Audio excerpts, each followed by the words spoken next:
El cementerio estaba en silencio, solo roto por el sonido de la tierra al golpear la madera. Me paré junto a la tumba de mi esposo, viendo cómo el último puñado de tierra cubría el ataúd de caoba que habíamos elegido juntos solo 3 días antes. Mis dedos rozaron la sencilla alianza de oro en mi anular. 42 años de matrimonio reducidos a este instante, este silencio, esta despedida final al único hombre que realmente me había visto. El director de la funeraria se acercó con estudiada simpatía, su voz suave pero eficiente. «Señora Vidal, si necesita algo, gracias», susurré, mi garganta áspera por 3 días de un llanto que intenté mantener a solas. «Creo que solo necesito un momento». Los dolientes se dispersaban lentamente. Vecinos, algunos primos lejanos, mi nuera Sara con su expresión perpetuamente distraída. Y Miguel, mi hijo, parado aparte de todos los demás,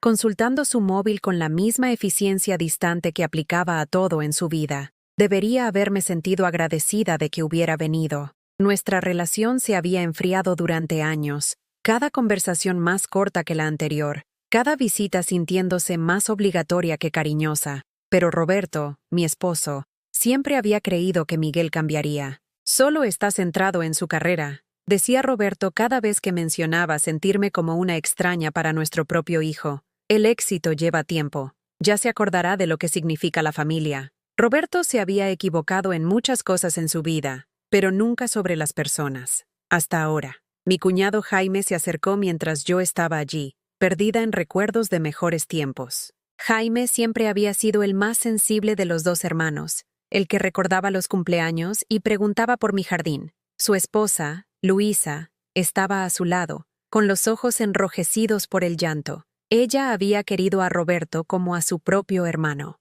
«Carmen», dijo Jaime suavemente, atrayéndome a un abrazo que olía a loción de afeitar y duelo. «Él estaba muy orgulloso de ti. Cada vez que hablábamos, mencionaba algo que habías hecho. Tu trabajo de voluntariado en el hospital, la forma en que manejaste la muerte de su madre, cómo mantuviste la casa a flote cuando su negocio pasaba por apuros». Asentí, incapaz de hablar. Roberto había visto valor en las pequeñas cosas que hacía, los actos diarios de amor que Miguel parecía ver como ordinarios, esperados, invisibles. Jaime se apartó ligeramente, sus manos aún en mis hombros. «Escucha, necesito decirte algo». Su voz bajó a apenas un susurro. «Sobre Miguel». Algo en su tono hizo que mi estómago se encogiera. «¿Qué pasa con Miguel?» Jaime miró hacia su sobrino, que ahora caminaba hacia su BMW, todavía absorto en cualquier negocio urgente que exigiera su atención incluso aquí, incluso ahora. «Durante la misa», dijo Jaime con cautela, cuando el sacerdote estaba hablando de la devoción de Roberto por la familia, hizo una pausa, pareciendo luchar con las palabras. «Jaime, por favor». «¿Qué es?» Miguel estaba sonriendo. Las palabras salieron de golpe, como si decirlas rápidamente pudiera hacerlas menos devastadoras. No el tipo de sonrisa que la gente pone cuando recuerda momentos felices, algo más frío, y estaba mandando mensajes. Durante la homilía, el suelo bajo mis pies pareció tambalearse. Miré hacia el área de aparcamiento donde Miguel estaba junto a su coche, aparentemente en una conversación animada en su móvil. Su lenguaje corporal era relajado, casi casual, no la postura de un hombre que acababa de enterrar a su padre. «Quizás lo entendí mal», continuó Jaime, pero sus ojos contaban una historia diferente. «Quizás el duelo afecta a las personas de manera distinta, pero Luisa también lo vio, y mencionó que ayer, cuando te reunías con el director de la funeraria, Miguel estaba haciendo preguntas muy específicas sobre el testamento». Me quedé sin aliento. «¿Qué tipo de preguntas?» «Sobre la casa, sobre la póliza de seguro de vida de Roberto, sobre la rapidez con la que suelen resolverse los patrimonios». Jaime apretó mis manos suavemente. «Carmen, conozco a ese chico desde que nació. Le he visto convertirse en un hombre de éxito. Pero lo que vi estos últimos días no era duelo, era cálculo. Si te gustan las historias emotivas que tocan el corazón, por favor suscríbete. Estamos tratando de llegar a 1000 amigos aquí que aprecian la narración real y honesta. Y dime, ¿desde qué ciudad nos estás viendo? Me encantaría saber dónde encuentran estas historias su camino». El viaje de regreso a casa desde el cementerio fue el más largo de 20 minutos de mi vida. Cada semáforo en rojo me daba más tiempo para repetir las palabras de Jaime,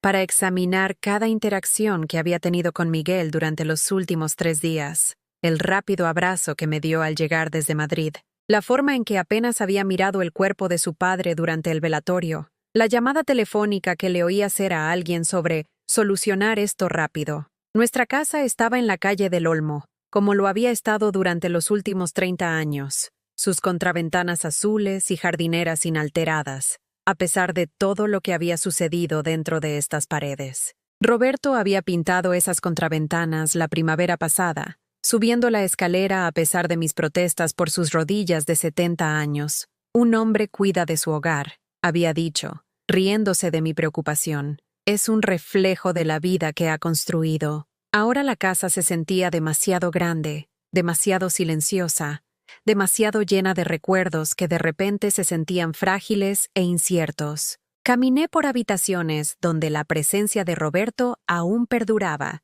sus gafas de lectura en la mesa de la cocina, su taza de café en el fregadero, la novela de misterio que nunca terminaría abierta en su mesita de noche, pero también perduraba algo más, el eco de la advertencia de Jaime y la creciente comprensión de que quizás había sido más ingenua de lo que quería admitir.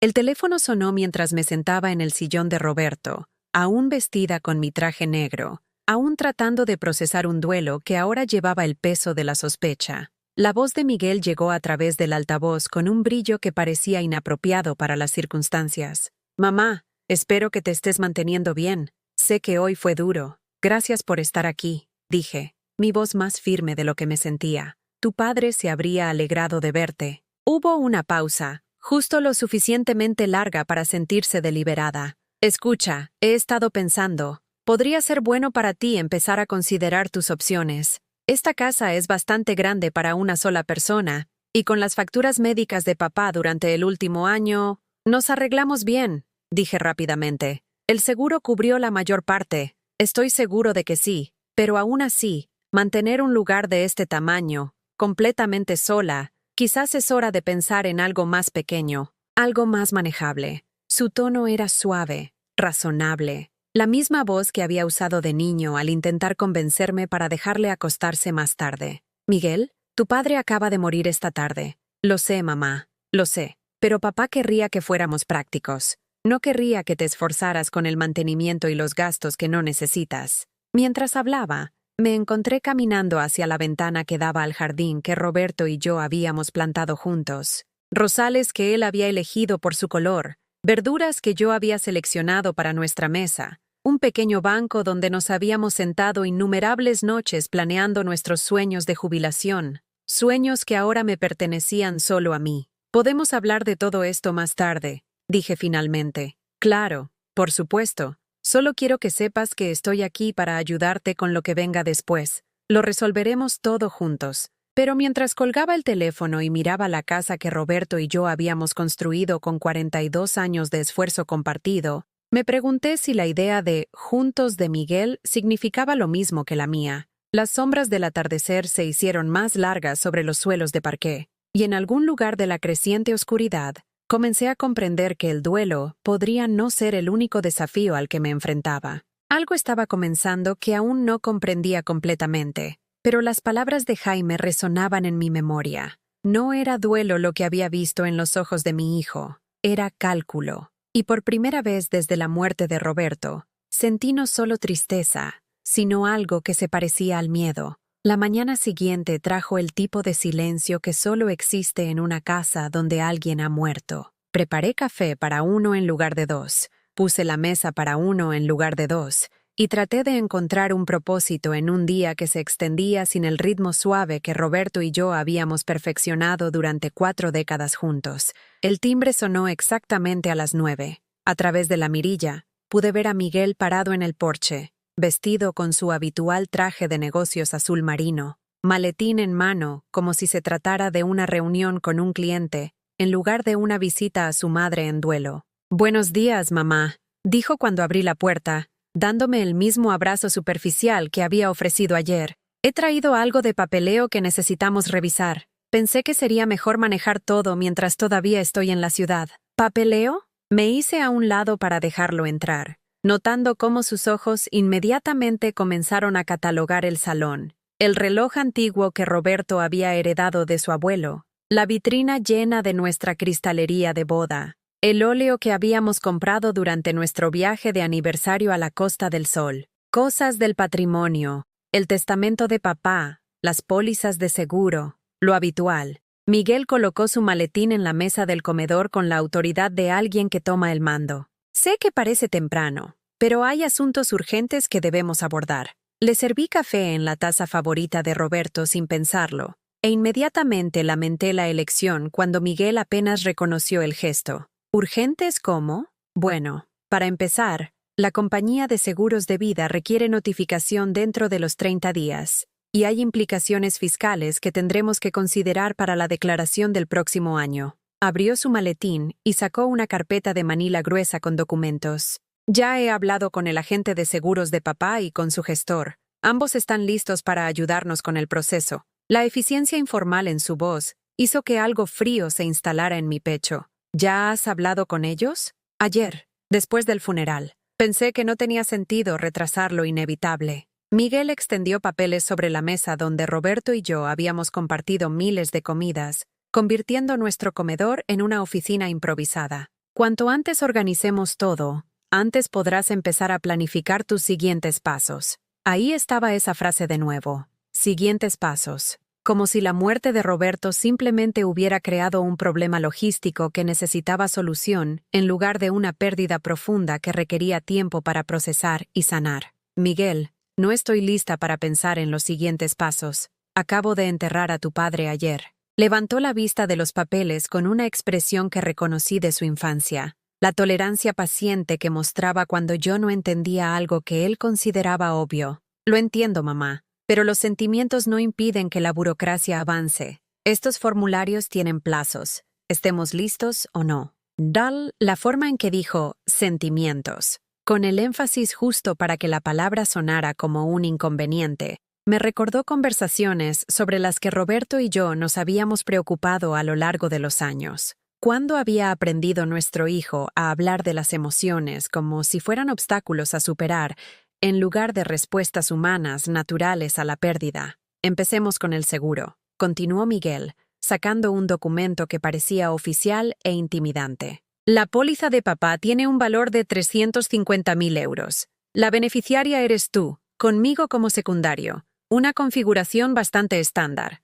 350.000 euros. Yo sabía de la póliza, por supuesto, pero escuchar el número pronunciado en el tono objetivo de Miguel lo hizo sentir menos como seguridad financiera y más como otra cosa completamente distinta. Algo que había transformado la muerte de Roberto de una tragedia personal en una transacción comercial. Ese dinero representa 40 años de primas de tu padre, dije en voz baja. 40 años de querer asegurarse de que yo estaría cuidada si algo le pasaba. Exacto. Y ahora necesitamos asegurarnos de que se invierta correctamente para que pueda cuidarte durante el mayor tiempo posible. Miguel hizo clic con su bolígrafo y comenzó a escribir notas en un blog.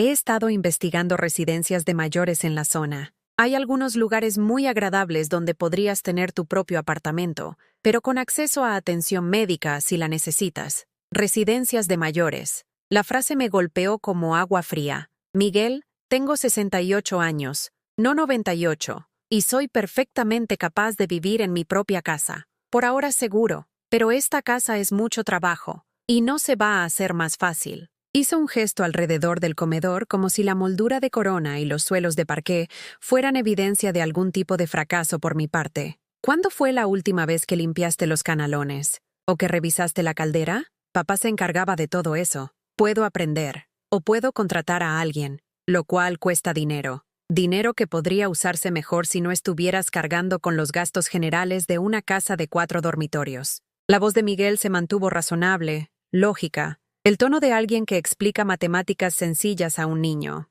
Mira, no estoy diciendo que tengas que decidir hoy. Solo sugiero que exploremos opciones mientras gestionamos todos los demás asuntos del patrimonio. Pero la forma en que dijo «asuntos del patrimonio» dejaba claro que, en su mente, la muerte de Roberto ya se había reducido a una serie de tareas administrativas que debían completarse de manera eficiente y sin sentimentalismos innecesarios. Lo observé organizar documentos con la misma precisión metódica que probablemente usaría para cualquier otro trato de negocios, y me pregunté cuándo mi hijo había aprendido a ver a su familia como solo otra cartera de inversiones a gestionar. El teléfono sonó, interrumpiendo mi creciente incomodidad. El identificador de llamadas mostraba el número de mi vecina Elena. «Ay, Carmen, cariño». La voz de Elena era cálida con simpatía cuando contesté. «He estado pensando en ti toda la mañana. ¿Cómo te encuentras?» «Me las arreglo», dije, consciente de que la atención de Miguel se dirigía a mi conversación, incluso mientras él continuaba trabajando en sus papeles. Me preguntaba si te gustaría algo de compañía hoy. Hice demasiada sopa anoche, y pensé que tal vez podríamos sentarnos en el porche y hablar. A veces ayuda a tener a alguien que escuche cuando estás procesando todo. El ofrecimiento de simple compañía humana me anudó la garganta con gratitud. Elena entendía lo que necesitaba, no eficiencia o soluciones, sino presencia y paciencia. Eso suena maravilloso. ¿Te vendría bien esta tarde? Perfecto. Te veo alrededor de las 2. Cuando colgué, Miguel me estaba mirando con una expresión que no pude descifrar. ¿Elena Montero de al lado? Elena Pérez. Ha sido nuestra vecina durante 15 años. Me pregunté por qué se había equivocado con el apellido, pero luego me di cuenta de que habían pasado al menos 3 años desde que Miguel había visitado el tiempo suficiente para tener una conversación real con cualquiera de nuestros amigos. «Buena señora», dijo, pero su tono sugería que ya había descartado su importancia. «Sabes, cuando decidas mudarte a un sitio más pequeño, probablemente te resultará más difícil mantener ese tipo de amistades. Las residencias de mayores, en realidad, hacen que sea más fácil conocer gente de tu edad que comparta intereses similares». La forma casual en que habló sobre desmantelar todo mi mundo social, como si 40 años de relaciones vecinales fueran solo otro inconveniente a gestionar, me hizo comprender algo que había estado evitando. Miguel no solo estaba pensando de manera práctica en mi futuro, estaba planeando activamente remodelar mi vida de acuerdo con su propia visión de lo que sería más conveniente para todos los involucrados. «No estoy lista para pensar en dejar esta casa», dije con firmeza. «Aquí es donde tu padre y yo construimos nuestra vida juntos. Cada habitación tiene recuerdos que no estoy dispuesta a abandonar. Los recuerdos son portátiles, mamá. Puedes llevar fotos a cualquier parte». Miguel volvió a su papeleo como si la conversación estuviera zanjada. Además, apegarse a las cosas materiales no es saludable. Papá no querría que te convirtieras en prisionera de una casa. La forma despectiva en que caracterizó mi apego a nuestro hogar, como si 40 años de historia compartida pudieran reducirse a un sentimentalismo malsano,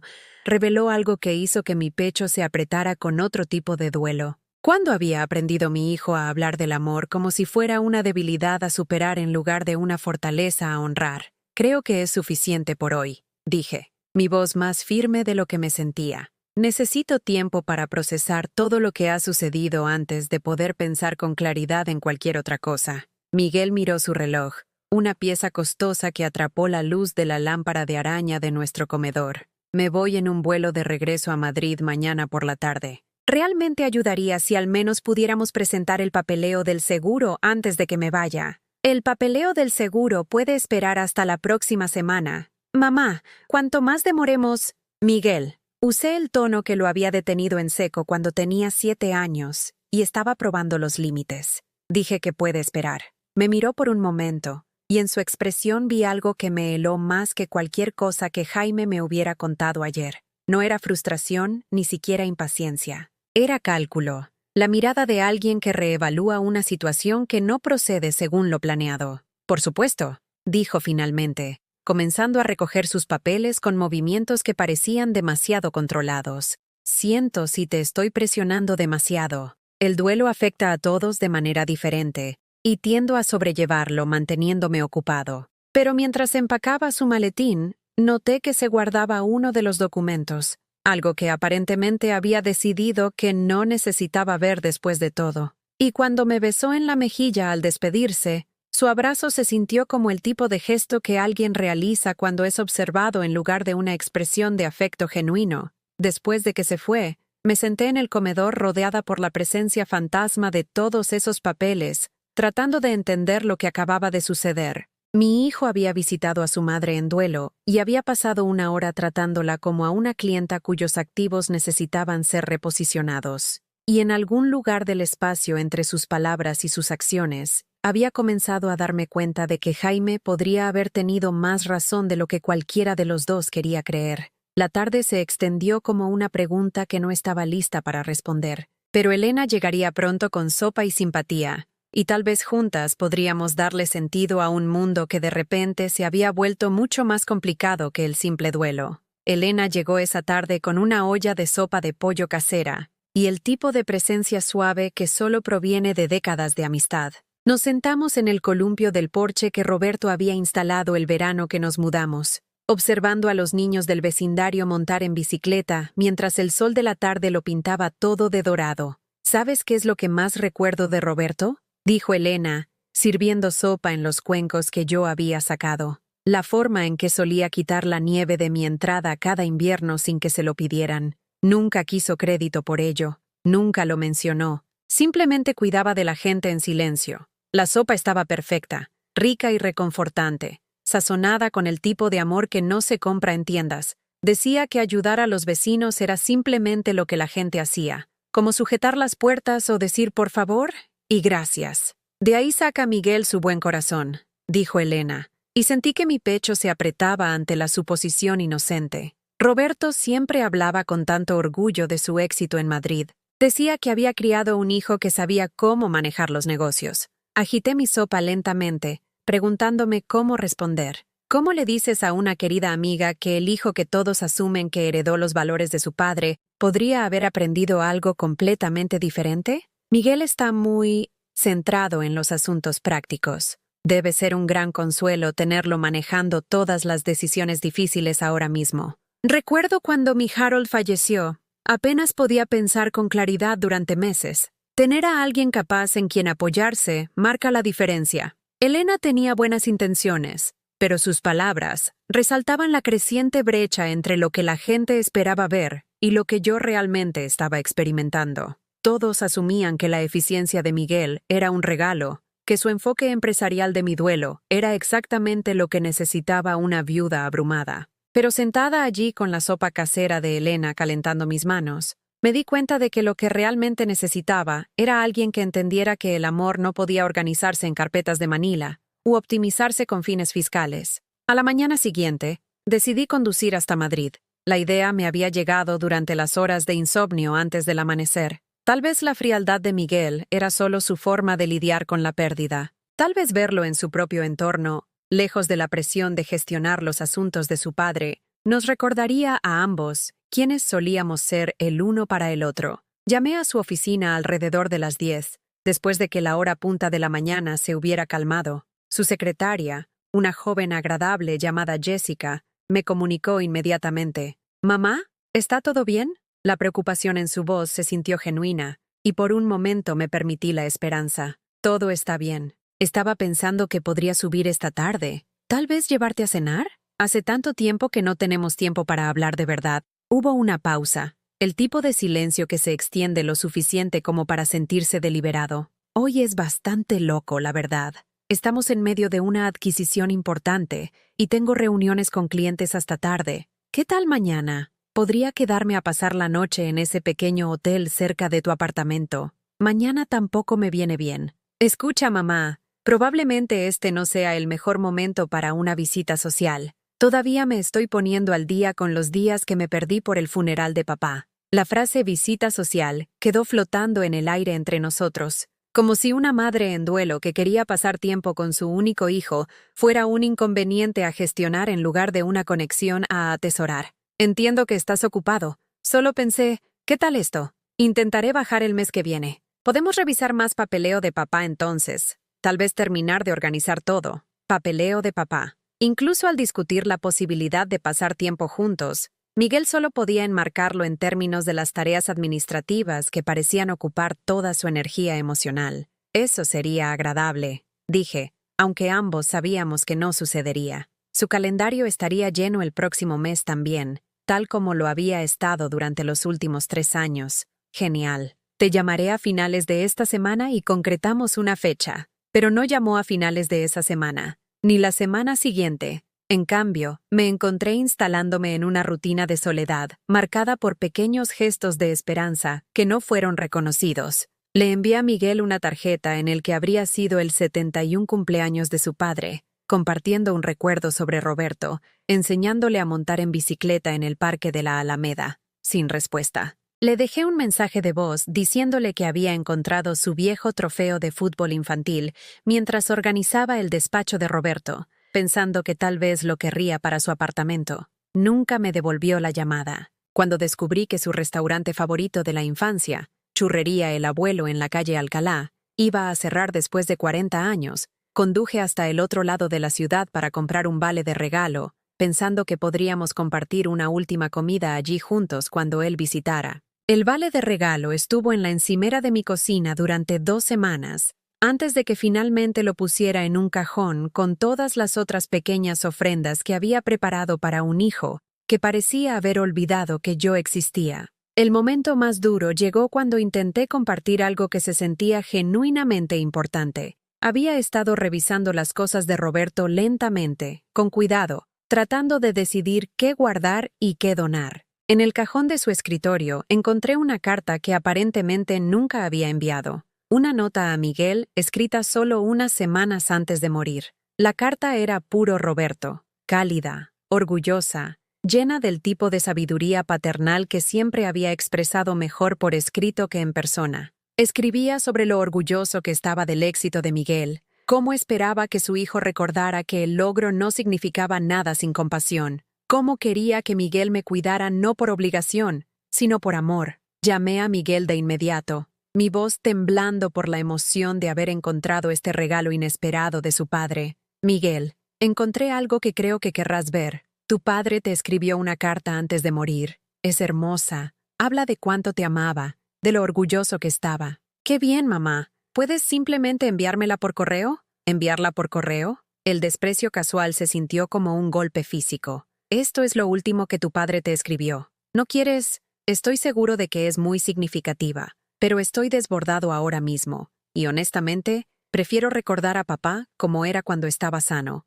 Leer algo que escribió cuando estaba enfermo, no creo que eso me ayude a procesar las cosas. Procesar las cosas. Como si el amor de su padre fuera un dato para analizar en lugar de un regalo para atesorar. Miguel, esta carta no trata sobre estar enfermo. Trata sobre cuánto te amaba. Mamá, de verdad aprecio que pienses en mí, pero algunas personas se afligen avanzando, no deteniéndose en el pasado. Deteniéndose en el pasado. Así caracterizó las últimas palabras de su padre, como nostalgia malsana en lugar de conexión preciosa. Después de colgar, me senté en la mesa de la cocina sosteniendo la carta de Roberto, sintiendo que era la única persona que quedaba en el mundo que entendía su valor. La carta comenzaba, mi querido hijo, y terminaba, con todo mi amor, papá. En el medio, Roberto había derramado su corazón sobre el hombre en el que esperaba que Miguel se convirtiera. Pero aparentemente esa esperanza, ese amor, ese alcance final a través de la brecha entre generaciones,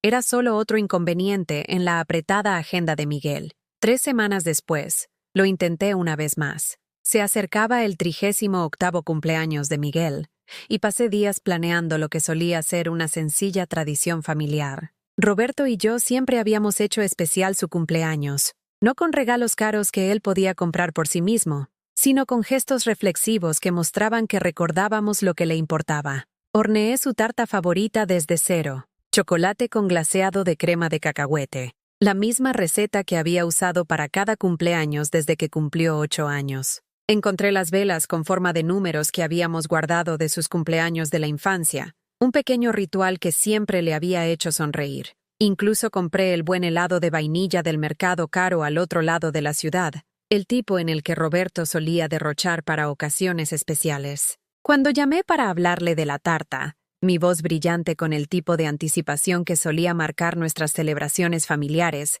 la respuesta de Miguel fue rápida y brutal en su eficiencia. Mamá, es muy tierno, pero en realidad me voy a La Rioja con unos colegas este fin de semana. Viaje de negocios, pero también lo convertiremos en una celebración de cumpleaños. ¿Dejamos la tarta para otro día? ¿Dejamos la tarta para otro día? Su tarta de cumpleaños. hecha por la mujer que había horneado una para él todos los años de su vida, hasta que se mudó, y aparentemente decidió que las tradiciones de la infancia ya no valían la pena mantener. Podría envolverla, ofrecí, odiando la desesperación que escuché en mi propia voz. Se congela bien. Cuando vuelvas, no te tomes esa molestia. Quizás el año que viene podamos planear algo con antelación. Pero ambos sabíamos que no habría un plan para el próximo año, al igual que no lo había habido durante los 3 años anteriores. Los cumpleaños de Miguel se habían convertido en algo que celebraba con colegas y socios de negocios,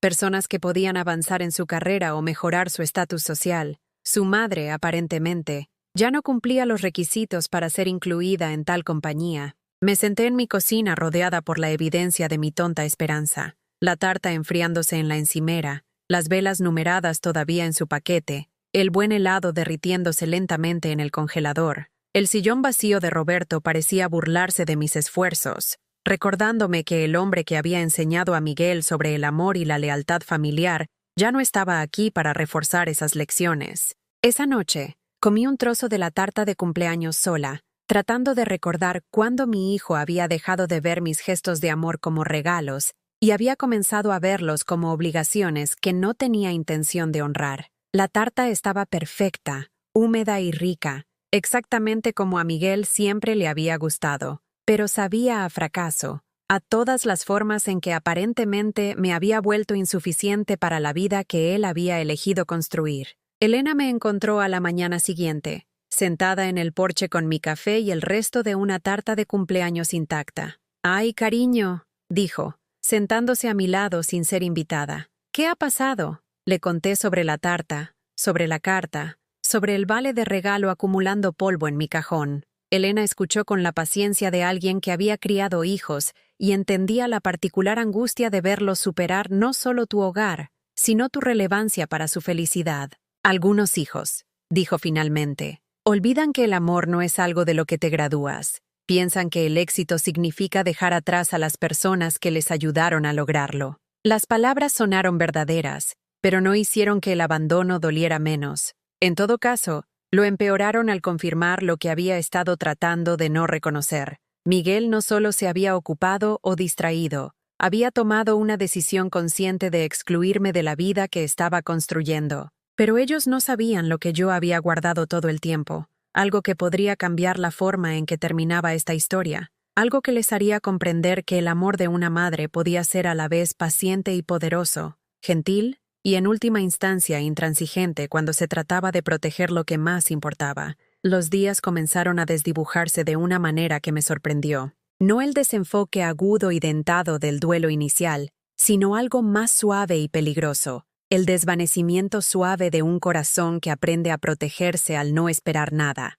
Dejé de hornear los domingos. Durante 40 años, había llenado nuestra casa con el olor a pan fresco y rollos de canela, una tradición que una vez había hecho que Miguel corriera a la cocina con los dedos cubiertos de harina y los ojos brillantes. Ahora los cuencos de mezclar estaban limpios e inutilizados en su armario, y las mañanas de domingo se extendían tranquilas y sin propósito hasta la tarde. Las llamadas telefónicas también cesaron, aunque me dije a mí misma que simplemente le estaba dando espacio a Miguel para manejar su duelo a su manera. Pero la verdad era más complicada que eso. Cada mensaje no respondido había mermado algo dentro de mí, hasta que el esfuerzo de comunicarme se sintió más difícil que el silencio que le seguía. Me sorprendía a mí misma comenzando a marcar su número, luego dejando el teléfono. ¿Qué diría? ¿Que lo extrañaba? ¿Que me preocupaba lo distante que se había vuelto? ¿Que la muerte de su padre me había dejado no solo viuda, sino de alguna manera huérfana del hijo que pensé que siempre sería parte de mi vida?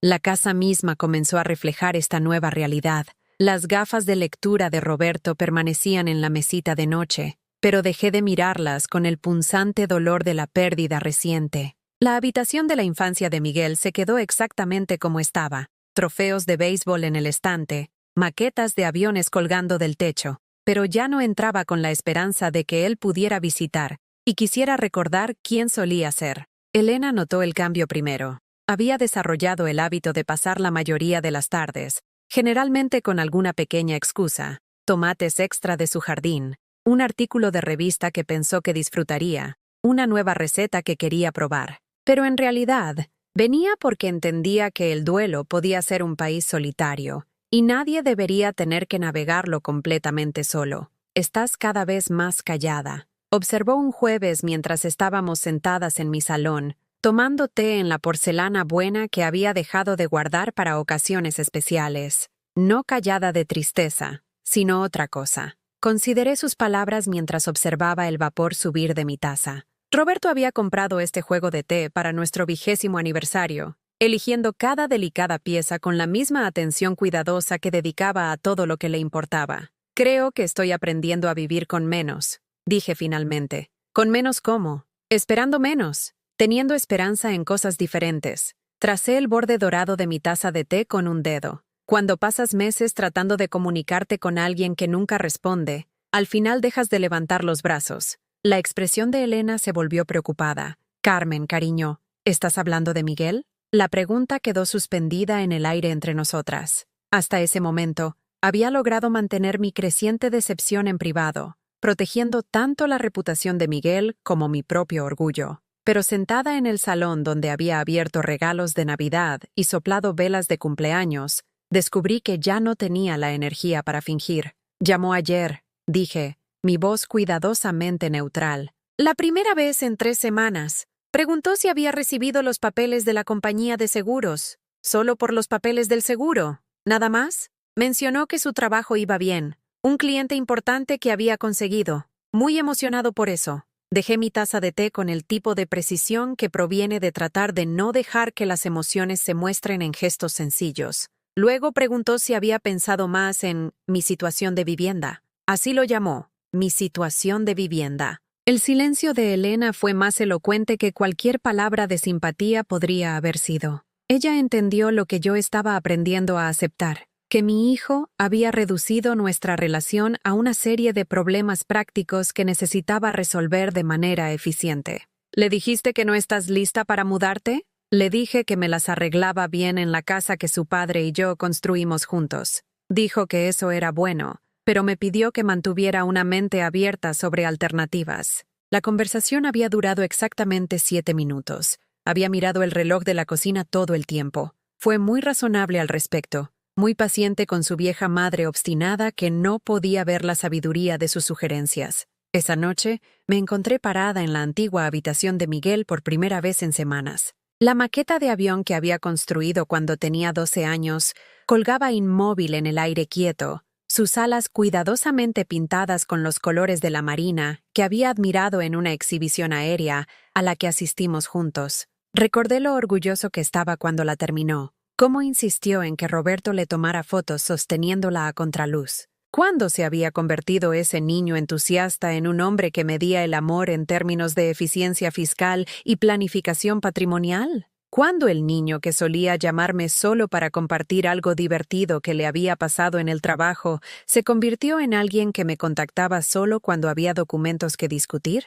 Tiré de la cadena para apagar la luz de la habitación, pero antes de irme, cerré la puerta en silencio detrás de mí. Algunos espacios, estaba aprendiendo, eran demasiado dolorosos para mantener abiertos cuando las personas para las que estaban destinados ya no querían entrar en ellos. La parte más difícil no era el silencio, era la forma en que la esperanza seguía tratando de resurgir a pesar de todo. Cuando sonaba el teléfono, mi corazón todavía saltaba con la posibilidad de que fuera Miguel llamando solo para hablar. Cuando veía a un padre y un hijo juntos en el supermercado, todavía sentía ese familiar dolor de extrañar lo que solíamos tener. Pero gradualmente, incluso esa esperanza comenzó a agotarse. Dejé de revisar mi móvil varias veces al día. Dejé de redactar mensajes que nunca enviaba. Dejé de planear conversaciones que nunca tendríamos. El cambio fue tan gradual que casi no lo noté. Una mañana me desperté y me di cuenta de que no había pensado en llamar a Miguel en más de una semana.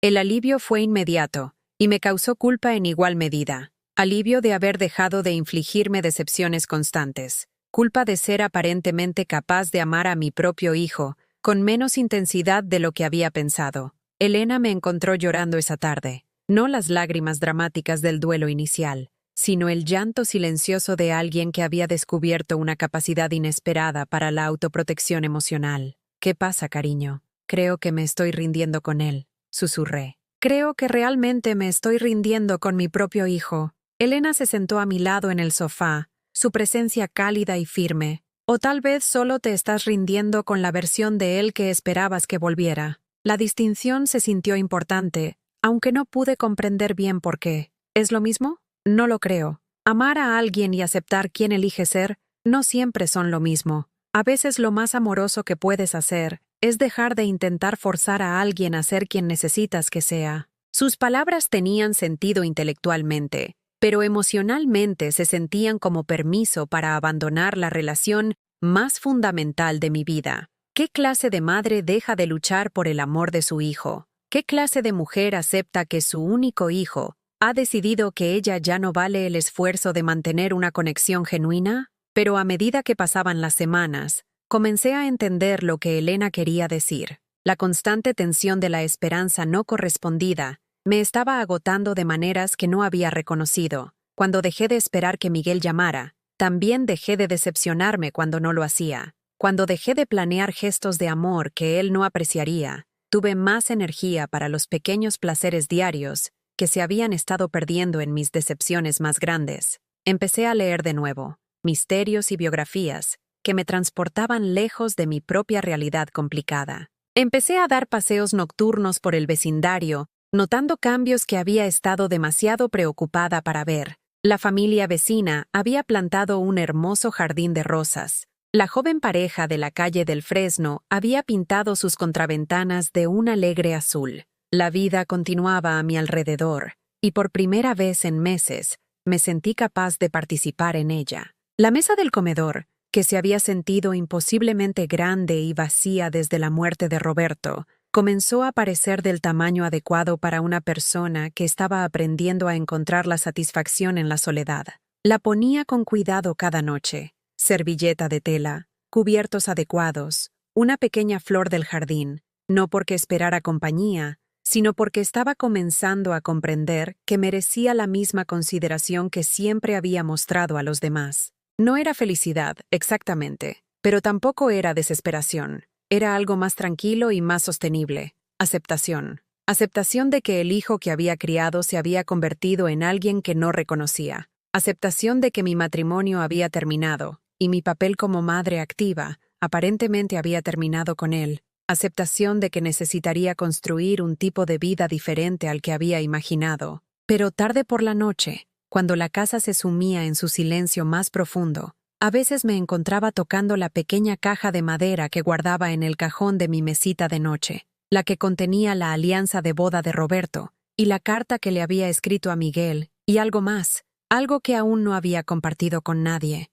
Dentro de esa caja había un tipo diferente de verdad, una que eventualmente importaría más que la fría eficiencia de Miguel o mi tranquila resignación. Algo que Roberto me había dado antes de morir, algo que me había hecho prometer guardar a salvo hasta el momento adecuado. Ya no era dolor, era claridad, y la claridad, estaba aprendiendo, podía ser más poderosa que el amor cuando se trataba de comprender lo que tenía que suceder a continuación. La primavera llegó temprano ese año, trayendo consigo el tipo de calidez suave que te hace recordar por qué te enamoraste del mundo en primer lugar. Me encontré pasando más tiempo en el jardín que Roberto y yo habíamos plantado juntos, no por obligación de mantener lo que él había comenzado, sino porque algo en el ritmo de cuidar de las cosas que crecen había comenzado a sanar partes de mí que no me había dado cuenta de que estaban heridas. Los narcisos fueron los primeros en brotar, sus brillantes caras amarillas asomando a través de la tierra que había parecido muerta solo unas semanas antes.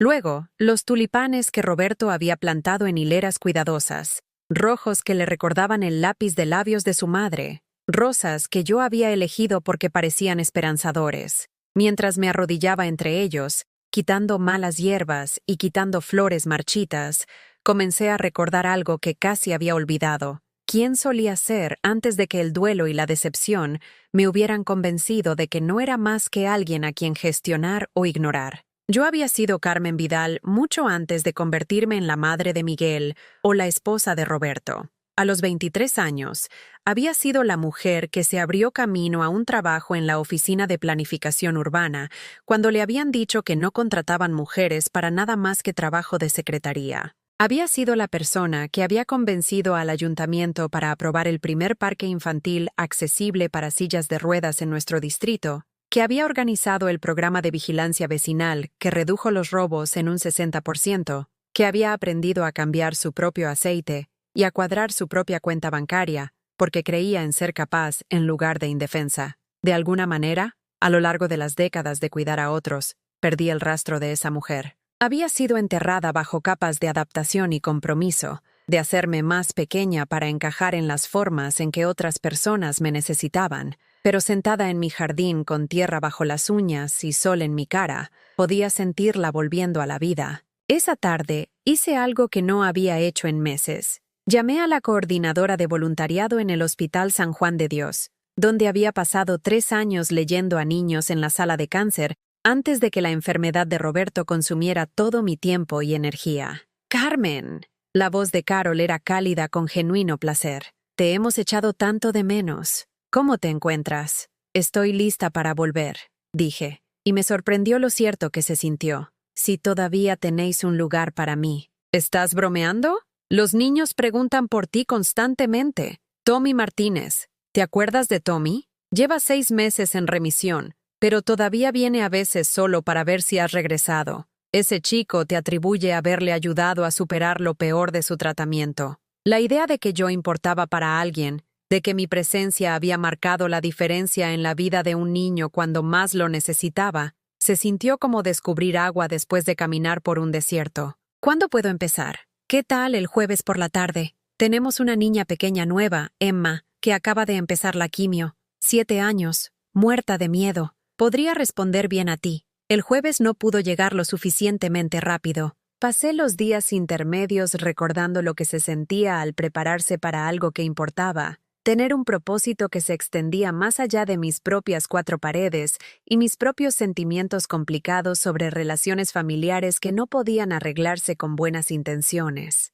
Emma era diminuta incluso para 7 años, con ojos marrones enormes y un pañuelo rosa envuelto alrededor de su cabeza donde solía estar su cabello. Agarraba un elefante de peluche gastado y me observó acercarme a su cama de hospital, con la cautela de alguien que había aprendido que los adultos a menudo traían dolor disfrazado de ayuda. «Hola, Emma. Soy Carmen. Escuché que quizás te gusten las historias». Ella consideró esta oferta seriamente. «¿Qué tipo de historias? ¿Qué tipo te gustan?» «Historias sobre gente valiente. No princesas esperando ser salvadas. Gente que se salva a sí misma. Niña inteligente». Saqué una colección de cuentos populares que había traído, historias sobre hijas inteligentes y hermanas ingeniosas, y mujeres que resolvían problemas con sabiduría en lugar de magia. Durante la siguiente hora, Emma y yo viajamos a lugares donde la inteligencia importaba más que la belleza, donde el coraje venía en muchas formas,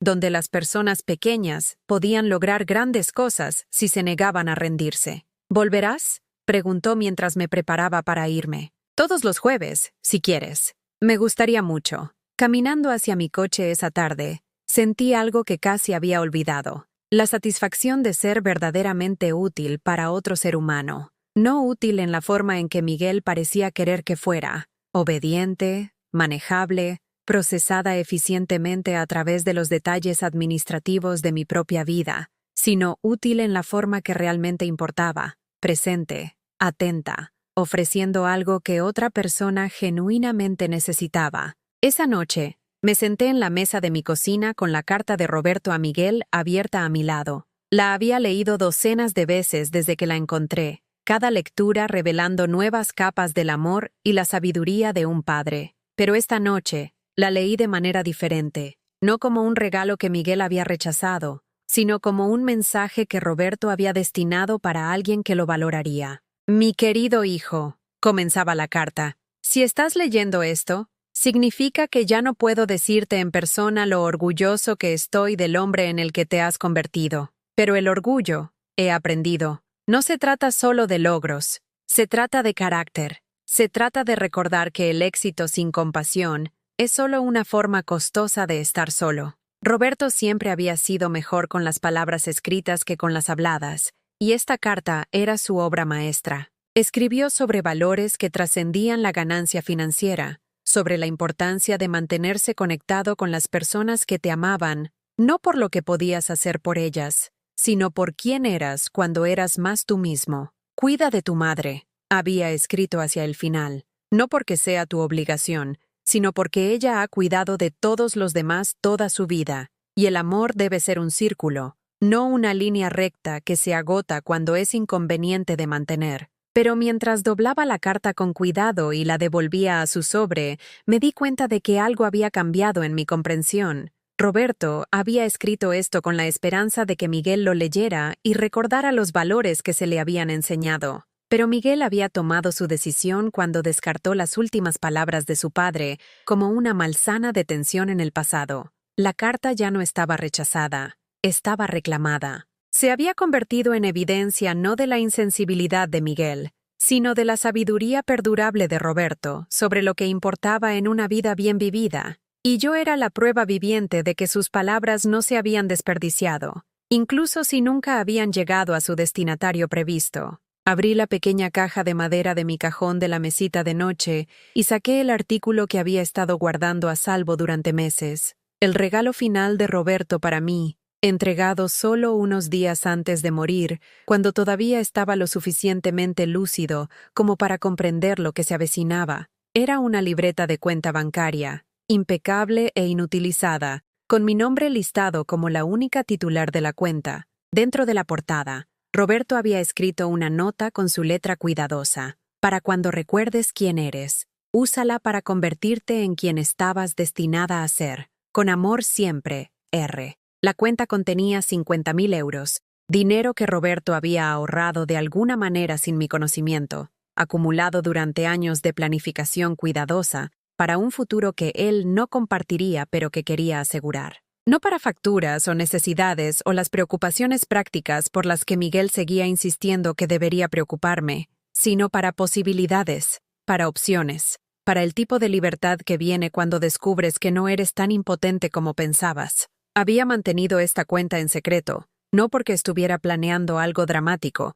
sino porque todavía estaba aprendiendo lo que significaba. Roberto había visto algo en mí que yo había perdido de vista, una capacidad de independencia, de tomar decisiones basadas en mis propios valores, en lugar de las expectativas de otras personas. Me había dado los medios para recordar que yo era más que solo la madre de alguien o la esposa de alguien. Yo era Carmen Vidal, y había estado manejando mi propia vida mucho antes de que a alguien más le importara cómo debía vivirla. El teléfono sonó, interrumpiendo mis pensamientos. El nombre de Miguel apareció en el identificador de llamadas, y por primera vez en meses no sentí ese familiar aleteo de esperanza mezclado con pavor. Contesté con calma, con curiosidad, como alguien que recibe una llamada de una conocida en lugar de la del hijo que había dado forma a 38 años de su vida. Hola mamá, ¿cómo estás? Estoy bien, gracias. He comenzado a hacer voluntariado de nuevo en el hospital infantil. Se siente bien ser útil.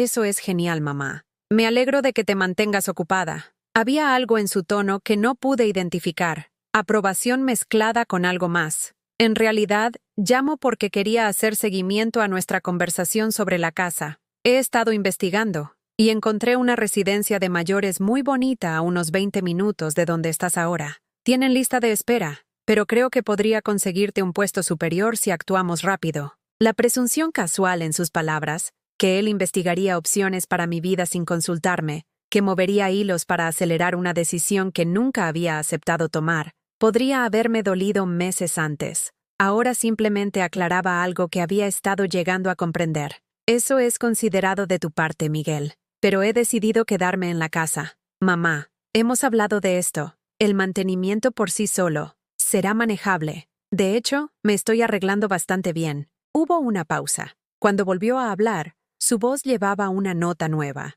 Sorpresa mezclada con algo que podría haber sido irritación. Simplemente creo que no estás siendo realista sobre los desafíos de envejecer en casa. ¿Qué pasa si te enfermas? ¿Qué pasa si algo sale mal con la casa? Entonces lo manejaré. De la misma manera que manejé las cosas antes de tener un esposo, Y después de tener un hijo que estaba demasiado ocupado para visitar. El silencio que siguió fue más largo esta vez. Cuando Miguel habló de nuevo, su tono fue cuidadoso, controlado, la voz de alguien que recalcula su enfoque de una negociación que no procede como se esperaba. Por supuesto que puedes manejarlo. Solo quiero que sepas que estoy aquí si necesitas algo. Pero ambos sabíamos que él no estaba realmente aquí, y yo estaba descubriendo que realmente no lo necesitaba. La comprensión ya no era dolorosa, era liberadora. Después de colgar, me senté en silencio en el creciente anochecer, sintiendo algo que no podía nombrar del todo. No felicidad, exactamente, sino algo más firme y confiable, posesión de mí misma. La tranquila confianza que viene de recordar que sobreviviste antes de que importaran las opiniones de otras personas y podrías sobrevivir si dejaban de importar de nuevo. Ya no era dolor, era claridad. Y la claridad me estaba enseñando que a veces lo más amoroso que puedes hacer, por ti misma y por los demás, es dejar de fingir que las cosas rotas se pueden arreglar solo con paciencia. La primera señal de que algo había cambiado llegó un martes por la mañana a finales de abril, cuando recibí una llamada inesperada de una mujer que se presentó como Patricia Blanco de Servicios Legales de Madrid. Señora Vidal, llamo con respecto al patrimonio de su difunto esposo. Entiendo que puede haber habido irregularidades en la forma en que se ejecutó el testamento. Mi taza de café se congeló a medio camino de mis labios. ¿Irregularidades? Preferiría no discutir los detalles por teléfono. ¿Sería posible que viniera a Madrid esta semana? ¿O podría conducir hasta donde está, si le resulta más conveniente? El profesionalismo cauteloso en su voz conllevaba matices que no pude identificar. Preocupación, quizás, o algo más serio. Me temo que no entiendo. Mi hijo Miguel ha estado gestionando todos los asuntos del patrimonio. Todo se resolvió hace meses. Hubo una pausa que duró lo justo para incomodarme. Señora Vidal, eso es precisamente lo que me gustaría discutir con usted. ¿Le vendría bien el jueves por la tarde? Mi oficina está en el centro, pero podría reunirme con usted en un lugar más cómodo si lo prefiere. Algo en su tono hizo que mi pecho se apretara con una aprensión que no podía nombrar. ¿Hay algún problema con la forma en que se manejó el testamento? Creo que sería mejor si hablamos en persona. Hay documentos que me gustaría mostrarle y, francamente, esta conversación requiere el tipo de privacidad que las llamadas telefónicas no pueden garantizar. Después de colgar, me senté en mi cocina tratando de procesar lo que acababa de escuchar. El testamento de Roberto había sido sencillo, todo para mí, con provisiones para Miguel solo después de mi muerte. Miguel me había guiado a través del papeleo él mismo, sus explicaciones claras y eficientes. ¿Qué podría ser irregular en un documento tan simple? Pero incluso mientras me hacía la pregunta, recordé pequeños detalles que habían parecido sin importancia en ese momento. La forma en que Miguel me había apurado con algunas de las firmas, insistiendo en que el lenguaje legal era solo un texto estándar que no necesitaba leer con atención. La forma en que se había llevado los documentos originales para su custodia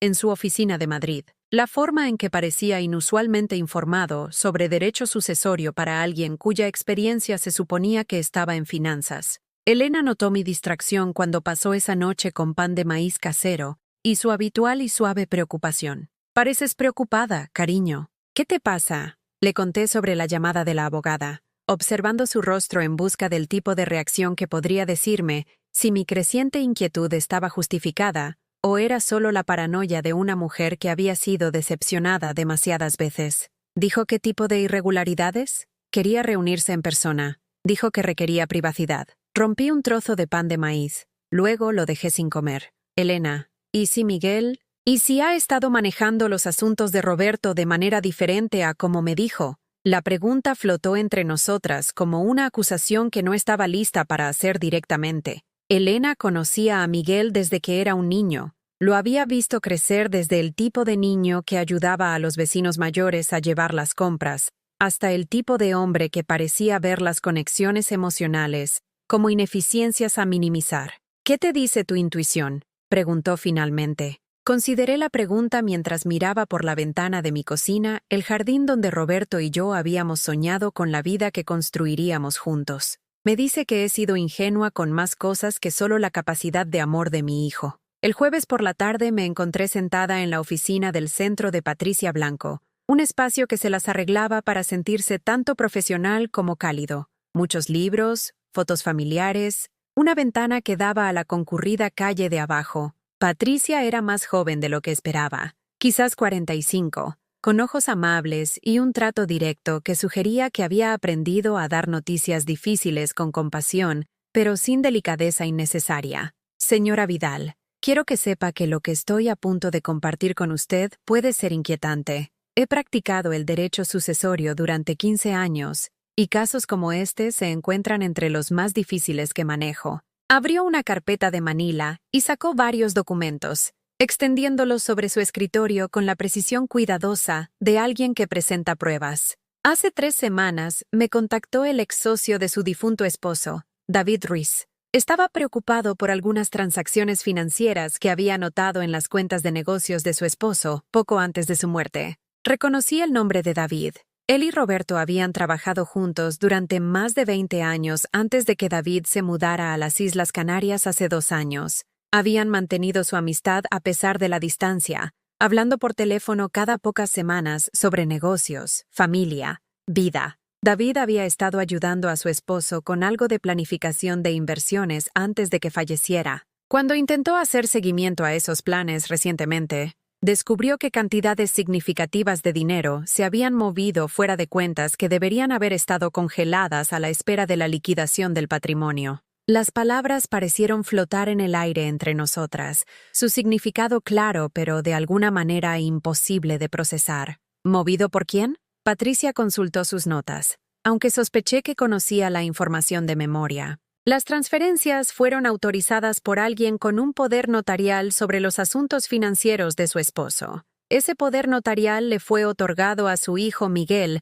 aproximadamente 6 meses antes de la muerte de su esposo. Poder notarial. Recordé que Roberto había mencionado algo sobre actualizar sus documentos legales cuando su salud comenzó a declinar, pero lo había presentado como una preparación rutinaria. Asegurarse de que alguien pudiera manejar facturas y depósitos bancarios si él se ponía demasiado enfermo para gestionar esos detalles él mismo. El poder notarial debería haber expirado cuando su esposo murió, continuó Patricia. Pero según los registros bancarios, las transferencias continuaron durante varias semanas después de su muerte. Transferencias sustanciales, dinero que debería haber pasado a formar parte de su patrimonio, se movió a cuentas que su hijo controlaba de forma independiente. Mis manos se sintieron frías a pesar de la cálida tarde de primavera. ¿Cuánto dinero? Patricia consultó otro documento, por lo que David ha podido determinar, aproximadamente 400,000 euros.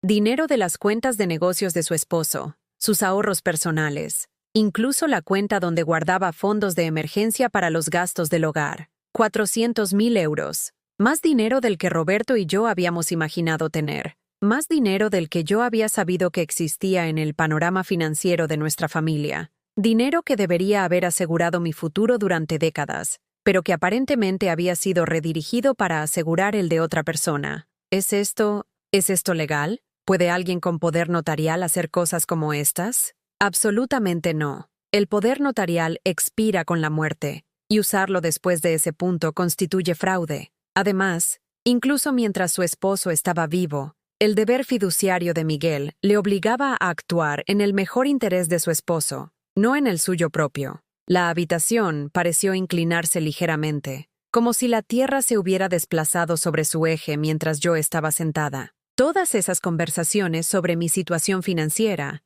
todas esas explicaciones cuidadosas sobre por qué necesitaba mudarme a algo más pequeño y simplificar mi vida, todas esas sugerencias razonables sobre residencias de mayores que podría pagar, se habían basado en una ficción que Miguel había creado al robar dinero que me pertenecía. ¿Qué se puede hacer al respecto? La expresión de Patricia era gentil pero decidida. Con su permiso, me gustaría presentar cargos penales por fraude a personas mayores y malversación de fondos. La evidencia es clara, y francamente, casos como este envían mensajes importantes sobre las consecuencias del abuso financiero dentro de las familias. Cargos penales contra mi propio hijo. La frase debería haberme impactado más de lo que lo hizo. Pero sentada en esa oficina con la evidencia extendida sobre el escritorio, sentí principalmente una tristeza profunda y cansada por el niño que había criado y el hombre en el que había elegido convertirse. ¿Qué pasa con el dinero? ¿Se puede recuperar? La mayor parte sí. Su hijo lo movió a cuentas de inversión y compras de bienes inmuebles que se pueden rastrear y revertir. Pudo haber pensado que era inteligente, pero dejó un rastro claro de su robo. Pensé en la casa que Miguel había comprado en una urbanización de lujo a las afueras de Madrid el año pasado, el coche de lujo que había estado conduciendo, la forma casual en que había mencionado tomar vacaciones caras con socios de negocios. Aparentemente, los ahorros de toda la vida de Roberto habían estado financiando un estilo de vida que Miguel se había sentido con derecho a disfrutar, mientras alentaba a su madre viuda a considerar la sensatez financiera de mudarse a viviendas subvencionadas. Señora Vidal, necesito que entienda algo importante, continuó Patricia. Esto no se trata solo de dinero. Lo que su hijo hizo representa una profunda traición a la confianza, tanto legal como moral. Las personas que cometen fraude a personas mayores a menudo aumentan su comportamiento si no se les exige rendición de cuentas. El viaje a casa tardó 2 horas, pero apenas noté el paso del tiempo. Mi mente estaba procesando no solo los hechos legales que Patricia había presentado, sino las implicaciones emocionales de descubrir que mi hijo había estado robando sistemáticamente a su padre moribundo, mientras fingía ayudar a su madre en duelo a gestionar sus circunstancias reducidas. ¿Cuánto tiempo había estado planeando esto? Había visto la enfermedad de Roberto como una oportunidad que debía aprovecharse en lugar de una tragedia que debía soportarse juntos. Cada conversación sobre mi futuro había sido su forma de asegurarse de que nunca descubriera cuánto dinero faltaba realmente. Para cuando llegué a mi entrada, el sol se estaba poniendo detrás de la casa que Roberto y yo habíamos construido con trabajo honesto y ahorros cuidadosos. Pero por primera vez en meses, no estaba pensando en la pérdida o el abandono, o las formas en que el amor podía decepcionarte. Estaba pensando en la justicia. No el tipo dramático y vengativo que deja a todos heridos, sino el tipo tranquilo y decidido que restaura el equilibrio a un mundo que había sido desviado de su eje por alguien que había olvidado que algunas cosas eran más valiosas que el dinero. Esa noche, me senté en mi salón con la tarjeta de presentación de Patricia en una mano y mi teléfono en la otra. A través de la ventana, pude ver a Elena trabajando en su jardín, cuidando los rosales que florecerían hermosamente todo el verano si alguien se tomaba el tiempo de cuidarlos adecuadamente. Algunas cosas, me di cuenta, requerían paciencia para florecer. Otras requerían una acción inmediata para prevenir un mayor daño. La elección era mía, y por primera vez en meses, me sentí absolutamente clara acerca de la dirección en la que mi vida necesitaba moverse. Algo estaba a punto de cambiar de maneras que Miguel no podía anticipar, no podía controlar y no podía gestionar con sus explicaciones eficientes y razonables. La tormenta que se había estado gestando silenciosamente durante meses, finalmente estaba lista para desatarse. Llamé a Patricia Blanco a la mañana siguiente y le di permiso para proceder con los cargos penales. Mi voz fue firme mientras pronunciaba las palabras que cambiarían todo entre Miguel y yo para siempre, pero mis manos temblaron al colgar el teléfono. 3 días después, Miguel me llamó con una voz que nunca había escuchado, tensa, controlada, apenas conteniendo lo que sonaba a pánico. «Mamá, necesito ir para allá hoy. Tenemos que hablar». «¿Sobre qué, Miguel?» «¿Sabes de qué?» La cuidadosa cortesía que solía mantener conmigo se había evaporado por completo. «¿Qué demonios crees que estás haciendo?» Durante 40 años, me había entrenado para responder a la ira con apaciguamiento, para suavizar los conflictos antes de que pudieran escalar a confrontaciones reales. Pero sentada en mi cocina con la luz de la mañana entrando por las ventanas que Roberto y yo habíamos elegido juntos, descubrí que no tenía interés en hacer que esta conversación fuera cómoda para ninguno de los dos. Estoy haciendo lo que debería haber hecho hace meses. Me estoy protegiendo de alguien que me ha estado robando. ¿Robando? Su voz se quebró ligeramente en la palabra. Mamá, todo lo que hice fue legal. Papá me dio el poder notarial específicamente para que pudiera gestionar sus finanzas cuando se enfermó. El poder notarial expira cuando la persona muere, Miguel. Continuaste moviendo dinero durante semanas después del funeral de tu padre. Eso no es legal. Eso es robo. El silencio que siguió fue tan largo que me pregunté si la llamada se había cortado. Cuando Miguel volvió a hablar, su voz llevaba un filo desesperado que podría haberme preocupado si no hubiera pasado la última semana aprendiendo exactamente cuánto había tomado. No entiendes lo complicada que era la situación financiera de papá. Había deudas, obligaciones, cosas que debían manejarse de inmediato o lo habrías perdido todo. ¿Qué deudas, Miguel? Tu padre y yo vivíamos con cuidado. Nunca gastamos dinero que no teníamos. Facturas médicas, mamá. ¿Tienes idea de cuánto costó su tratamiento contra el cáncer? Incluso con el seguro, hubo miles de euros en gastos que... Tengo todas las facturas médicas, Miguel. Sé exactamente lo que costaron y sé exactamente lo que cubrió el seguro. El gasto total de mi bolsillo fue de menos de 8.000 euros. Tú moviste 400.000. Otro largo silencio. Cuando volvió a hablar, su tono había cambiado a algo que sonaba casi a súplica. Mira, hice algunas inversiones con ese dinero. Buenas inversiones. Estaba tratando de aumentar el patrimonio de papá para que hubiera más para los dos a largo plazo. Inversiones en una casa para ti, un coche para ti, vacaciones para ti. Mantuve mi voz firme, objetiva, aunque algo dentro de mí quería gritar ante la forma casual en que hablaba sobre robar mi futuro. Ninguna de esas inversiones iba a beneficiarme a mí, Miguel. Eso no es cierto. Todo lo que hice fue parte de una estrategia financiera más grande que... La palabra salió más cortante de lo que pretendía, pero tuvo el efecto deseado. Miguel se quedó en silencio. Simplemente deja de mentirme. Tomaste dinero que me pertenecía y lo usaste para mejorar tu propia vida mientras me decías que necesitaba vender mi casa porque no podía permitirme mantenerla. Mamá, escúchame. No, tú escúchame a mí. Algo dentro de mí se había soltado. Alguna restricción que había mantenido durante tantos años que su ausencia se sentía como aprender a respirar de nuevo. Durante meses, he estado poniendo excusas por ti, diciéndome que estabas en duelo, que estabas ocupado, que te acordarías de lo que significaba la familia cuando tuvieras tiempo para procesar la muerte de tu padre. Pude oírlo respirar al otro lado de la línea, pero no interrumpió. Pero no estabas en duelo, ¿verdad? Estabas planeando. Planeando cómo aprovecharte de un anciano enfermo y su esposa confiada. Planeando cómo robar dinero a las personas que más te amaban. No fue así. Su voz era más tranquila ahora, pero todavía no había un remordimiento genuino en ella. Solo la frustración de alguien cuyos planes cuidadosamente construidos habían sido descubiertos antes de que pudieran completarse. Todo lo que hice, lo hice por razones prácticas. No sabes cómo manejar el dinero, mamá. Nunca lo has sabido. Papá lo sabía. Por eso quería que yo me encargara de todo. La condescendencia en su voz, la fácil suposición de que yo era demasiado simple para entender conceptos financieros que él había dominado, reveló algo que hizo que todo lo demás tuviera un sentido terrible. Esto no se trataba de duelo u oportunidad o incluso codicia. Se trataba de la forma fundamental en que Miguel me veía, como alguien cuyo juicio no podía ser confiado, cuya autonomía no necesitaba ser respetada, cuyo futuro era suyo para determinar de acuerdo con sus propias ideas sobre lo que sería mejor para todos los involucrados.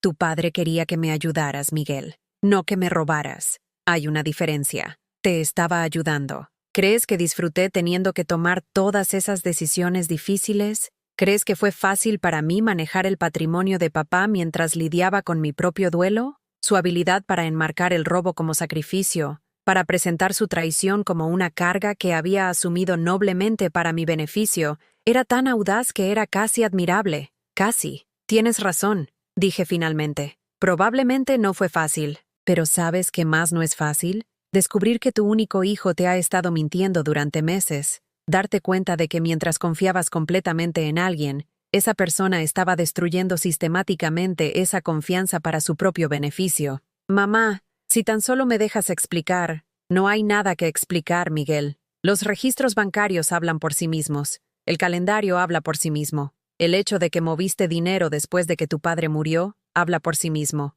Pude oír algo que sonaba como lágrimas en su voz cuando volvió a hablar, pero ya no me conmovían las muestras de emoción que venían solo después de haber sido atrapado. ¿Qué quieres que haga? Lo pagaré, todo. Podemos elaborar un calendario de pagos, y nunca más tendrás que preocuparte por el dinero. Lo que quiero, dije, mi voz más firme de lo que me había sentido en meses, es que enfrentes las consecuencias de lo que has elegido hacer, no porque esté enojada, aunque lo estoy, no porque quiera hacerte daño, aunque ciertamente me has herido, sino porque algunas acciones requieren rendición de cuentas, y robar a tu padre moribundo es una de ellas. El teléfono estuvo en silencio tanto tiempo que pensé que había colgado. Cuando finalmente habló, su voz llevaba una frialdad que reconocí de nuestras conversaciones recientes, pero ahora entendía su origen. No era duelo o estrés, o la presión de gestionar responsabilidades complicadas.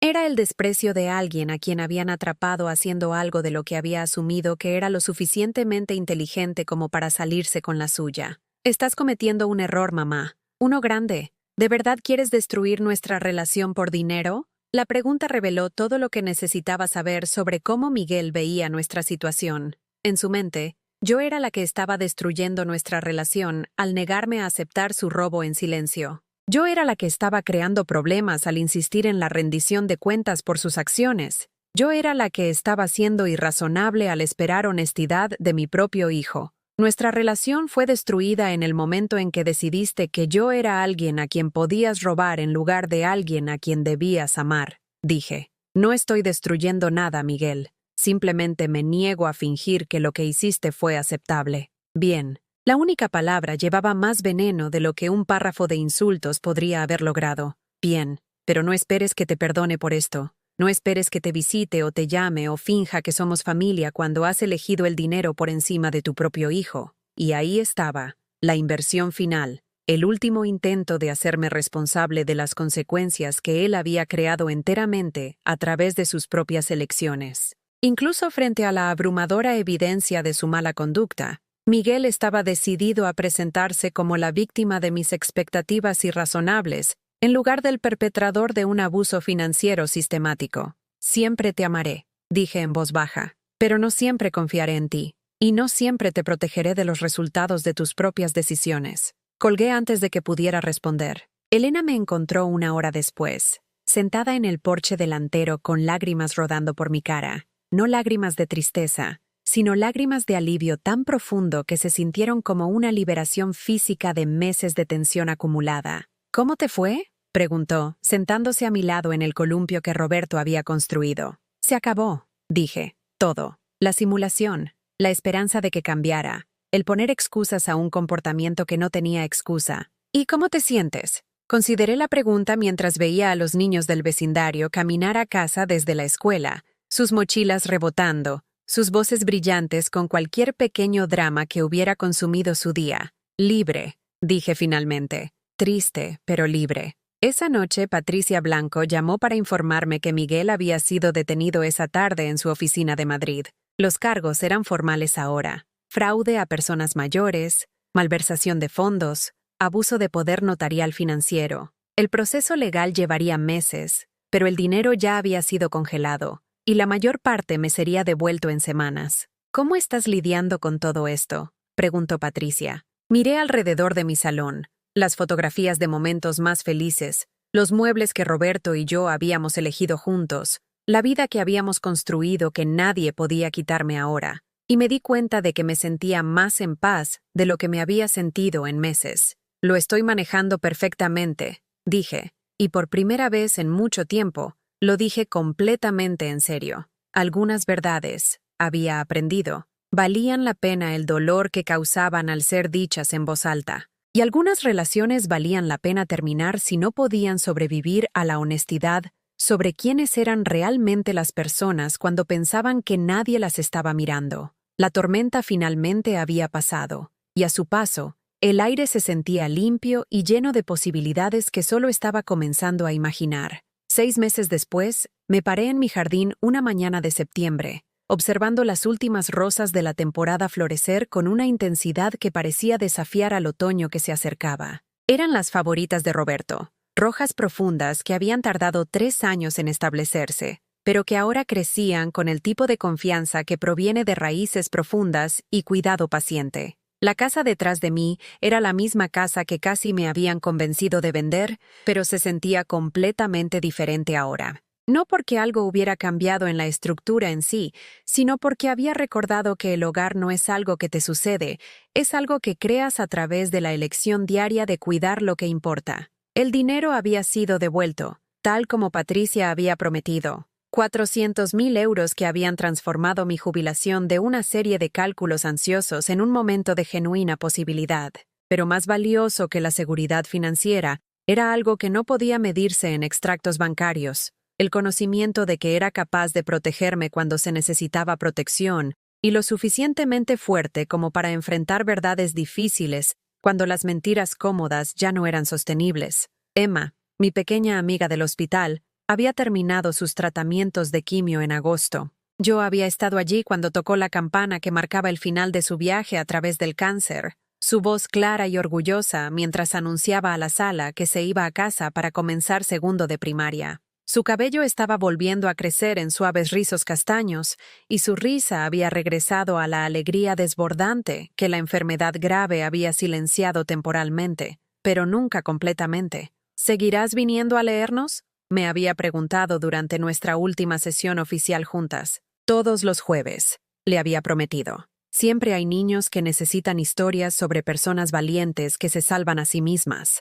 El trabajo de voluntariado se había expandido más allá de la sala infantil. Había comenzado a visitar a residentes mayores en residencias, leyendo a personas que habían vivido vidas plenas, pero que se encontraban olvidadas por familias demasiado ocupadas o demasiado distantes para recordar que el amor no expira cuando alguien se vuelve inconveniente de visitar. La señora Montalvo, de 93 años, con ojos nublados y un recuerdo perfecto para la poesía que había memorizado en la escuela 70 años antes, se había vuelto particularmente querida para mí. Nunca había tenido hijos, nunca había tenido la complicada angustia de ver a alguien que habías criado elegir la crueldad sobre la amabilidad, pero ella entendía algo esencial sobre la diferencia entre estar sola y sentirse sola. Estar sola, me había dicho un jueves por la tarde, es solo una circunstancia. La soledad es lo que sucede cuando olvidas tu propio valor. Me llevé esas palabras a casa,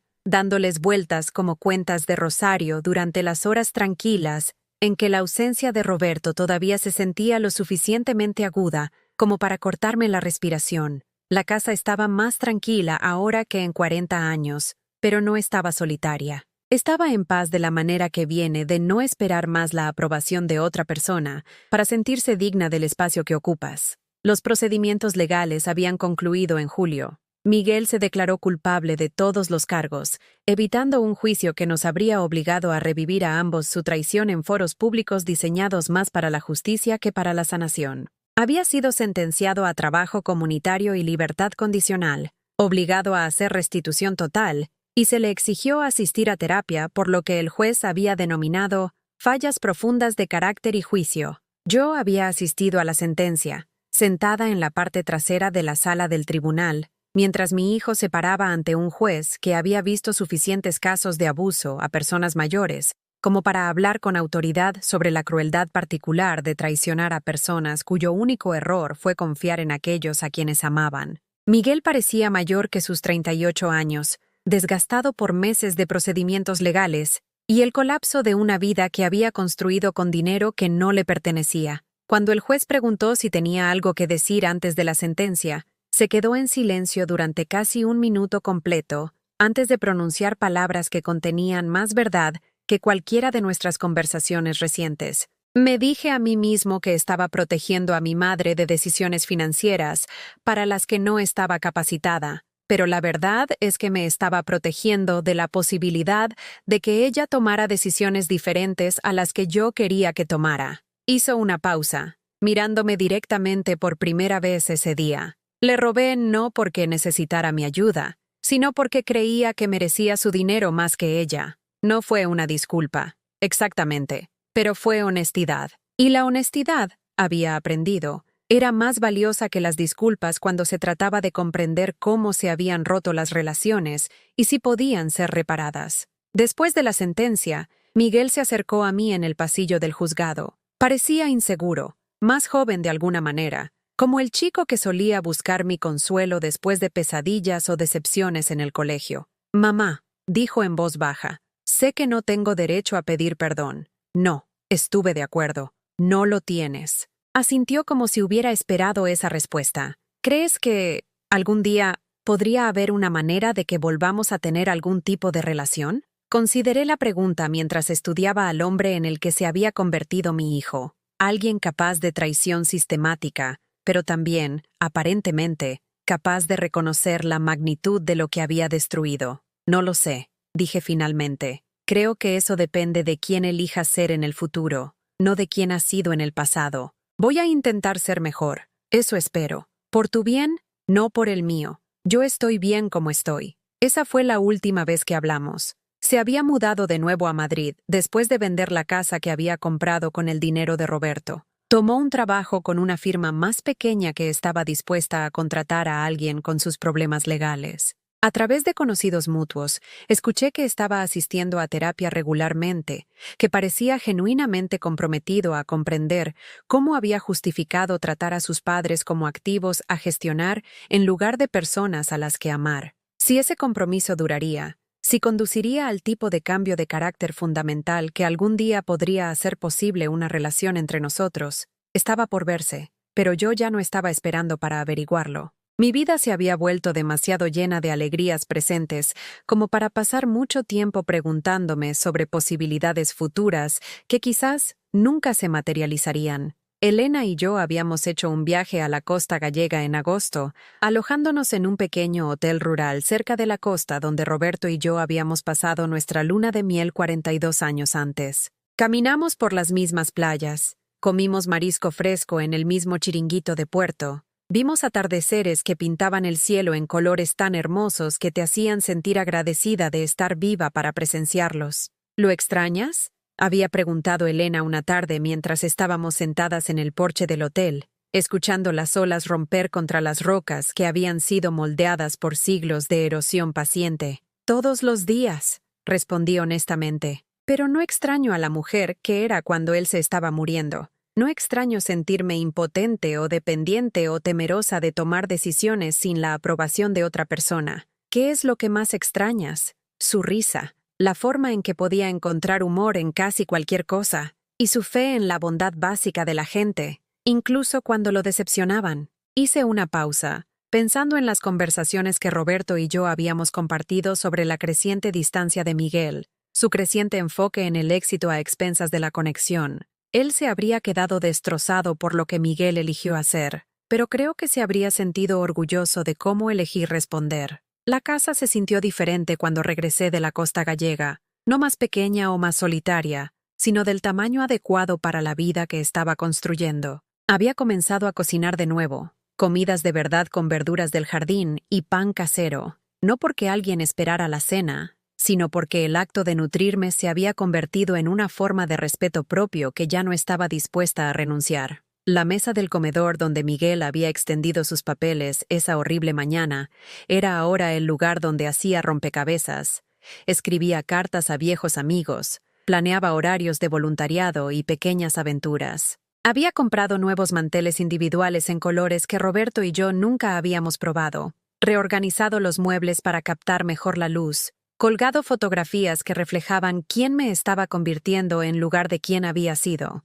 En las noches tranquilas, a veces sacaba la carta que Roberto le había escrito a Miguel, la que él había descartado como malsana de tensión en el pasado. La leía no con tristeza, sino con gratitud por haberme casado con un hombre que entendía que el amor era algo que se practicaba diariamente, no algo que se reclamaba cuando era conveniente. Cuida de tu madre, había escrito, no porque sea tu obligación, sino porque ella ha cuidado de todos los demás toda su vida. Y el amor debe ser un círculo, no una línea recta que se agota cuando es inconveniente de mantener. Miguel no había prestado atención a esa sabiduría, pero al protegerme de su fracaso, había descubierto algo que Roberto podría no haber anticipado, que a veces la mejor manera de honrar el amor de alguien es amarte lo suficiente como para exigir el respeto que ellos hubieran querido que recibieras. Emma vino a visitarme un sábado por la tarde, sana y radiante, con su cabello completamente vuelto a crecer,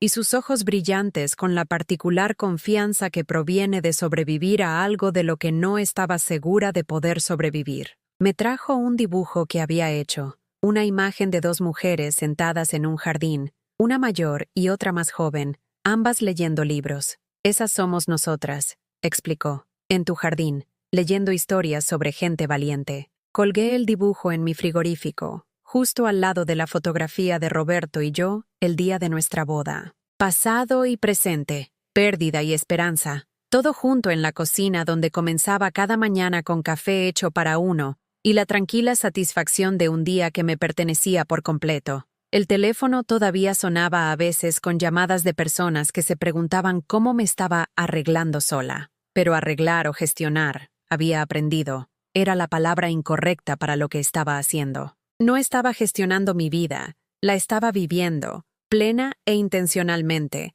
con el tipo de atención a la alegría que había sido imposible cuando me estaba preparando constantemente para la próxima decepción. A veces el silencio es la verdad más fuerte. El silencio en mi casa ya no estaba vacío, estaba lleno de posibilidades, en paz con el conocimiento de que algunas tormentas, cuando finalmente pasan, dejan el aire más limpio y el paisaje listo para lo que quiera crecer a continuación.